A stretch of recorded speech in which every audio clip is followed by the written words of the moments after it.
Ming Hao dengan cepat mengangkat palu, dibanting ke patung harta negara. Orang yang hadir, semuanya tiba-tiba kaget. Ia didorong oleh petugas keamanan. Kepala Buddha berubah menjadi kepala Buddha asli, mulai retak, memperlihatkan kepala Buddha asli. Ming Hao memberitahu, ini adalah nenek moyang keluarganya, yang sudah menjaga selama beberapa puluh tahun. Seketika keributan muncul. Semua ingin melihat wajah asli patung harta negara. Mengapa sebelumnya dilapisi dengan kepala Buddha palsu? Ternyata saat perang, harta negara ini merupakan barang antik dari Su Yicheng. Ia menjual ke pengusaha Jepang, Hattori.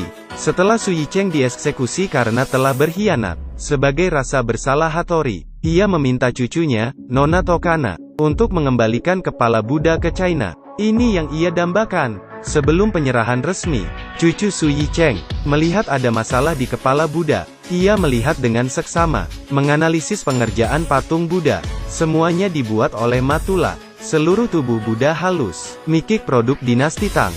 Tapi atas kepala Buddha kasar, seharusnya dipoles akan jadi lembut, karena dipalsukan.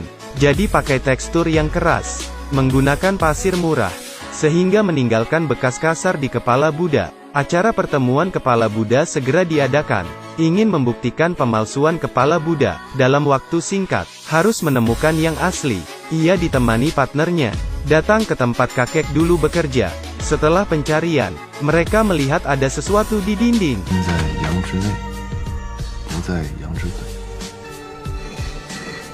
Ketika ambil batu batanya, di dalam, ada banyak barang antik yang berharga, tapi tidak ada kepala Buddha. Ia mengamati setiap barang antik. Semua barang antik ini memiliki simbol khusus. Ia mencatat semua simbol ini. Ternyata, simbol ini menyebutkan nama Fugui.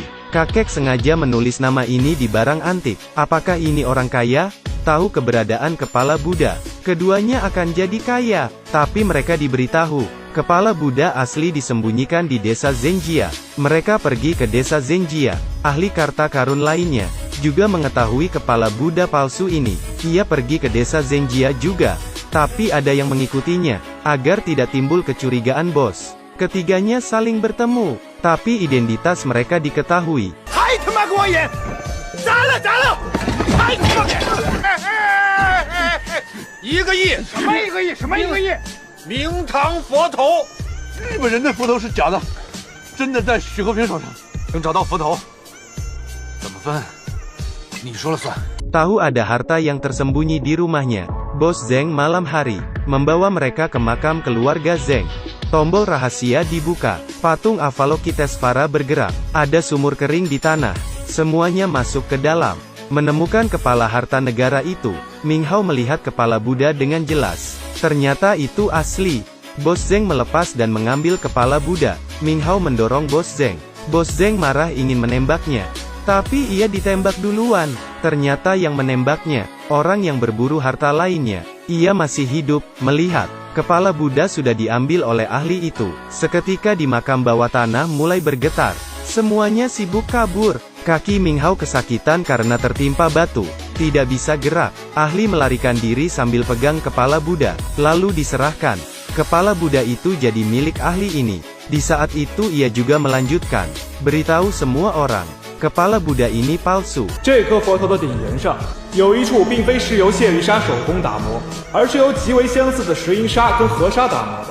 我们在海螺山上发现了一颗一模一样的佛头，甚至在材质和品相上都更胜一筹。 Ia turun dari panggung. Di saat semua ingin tahu kebenarannya, Ming Hao tiba-tiba masuk ke acara. Ia ingin membuktikan. Datang ke sini untuk memberikan semua kebenaran ke orang-orang. 我有佛头。 当年，我爷爷许一成发现了这个佛头，日本人和老朝奉都想得到它。他为了不让这个佛头落入老朝奉的手里，我爷爷想了一个办法，保护这个佛头。现在，他把这个答案告诉了我。法相在皮相之内，真身在假身之中。 Tunggu waktu tepat. Ia mengeluarkan palu yang sudah disiapkan. Memukul kepala Buddha. Dari yang palsu berubah jadi asli. Dulu Su Yicheng pakai trik ini untuk menutup yang asli. Berhasil menipu orang yang ingin harta negara ini. Ini yang asli. Sudah kembali ke pelukan Ibu Pertiwi.